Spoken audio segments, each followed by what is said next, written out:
এক একটা বাণী, এক একটা মন্ত্র, জীবন গঠনের মন্ত্র দিয়ে গেছে। परम मित्र की उद्यम उत्साह महासम्बल की आत्मविश्वास आत्मनिर्भरता आत्मोर्जा মানুষের প্রতিটি মানুষের মধ্যে শক্তি রয়েছে, অন্তর্নিহিত শক্তিকে জাগাবার জন্য গুরু মহারাজ বিরাট শক্তি তিনি বলেছেন এই প্রতিটি মানুষের মধ্যে যে অন্তর্নিহিত শক্তি রয়েছে তাকে জাগিয়ে দেবে। প্রত্যেক মানুষের মধ্যে শক্তি রয়েছে, আমরা সেটা জাগাতে চাই না, ভিড়িয়ে খেলাম ফেলাম, তাকে জাগাতে হবে। আর মানুষ যখন আমরা সকলেই মানুষ যদি এই রঙ্গমঞ্চ কিছুদিন পরে আমরা চলে যাবো ওখানে গিয়ে কী জবাব দেবো, কী করেছি? শিয়াল বিড়াল বিড়াল কুকুর যেমন আমি অনেক কাজ করেছি, এই ভালো কাজ কী করেছি ওখানে জবাব দিতে হবে। মানুষকে কী ভালোবাসে কী কাজ করেছি, তো আমরা যেমন ঠাকুর প্রার্থনা করবো, ঠাকুর আমার শক্তি দাও, আমাদের মধ্যে সেই শক্তি দাও, আমার ভক্তি দাও যাতে আমি এই কাজ করতে পারি। ঠাকুর তোমরা এত বড় সেবা স্বেচ্ছাসেবক হবে না, এই কষ্ট করে গঙ্গাসাগর মেলার মধ্যে এসছো, কত দুর্গম তীর্থ, দুর্গমতম তীর্থ বলেন।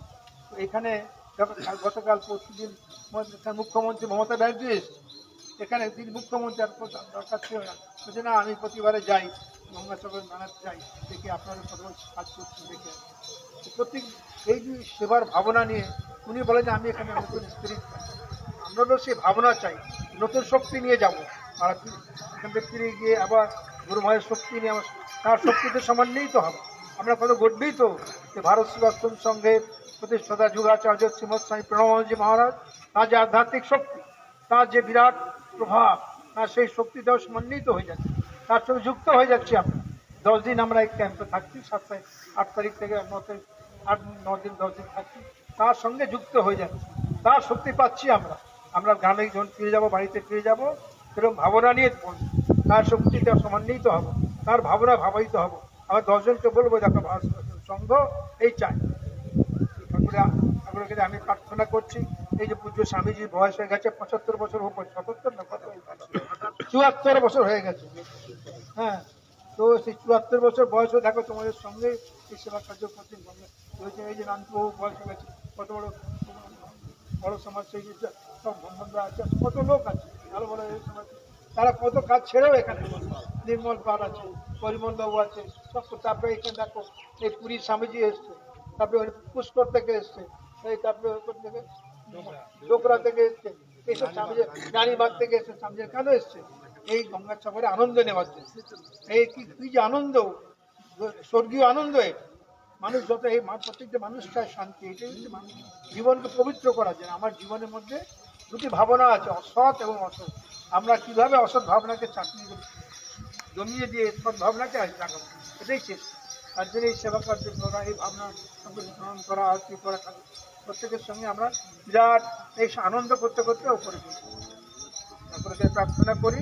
আমাদের স্বেচ্ছাসেবক ভাইয়েরা তোমরা এখানে এত কষ্ট করে আছো, কষ্ট করে সেবা কার্য করছো, নিশ্চয়ই তার আশীর্বাদে নিশ্চয়ই সাকসেসফুল হবে, এটাই ভারত সরকারের।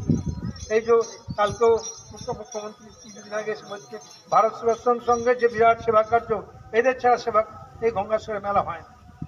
আমি কয়েকদিন আগে বাঁকুড়াতে গেছিলাম, ডিস্ট্রিক্ট ম্যাজিস্ট্রেট হঠাৎ আমার নাম শুনে ভাই স্বামীজি আসছে, আমি যাবো।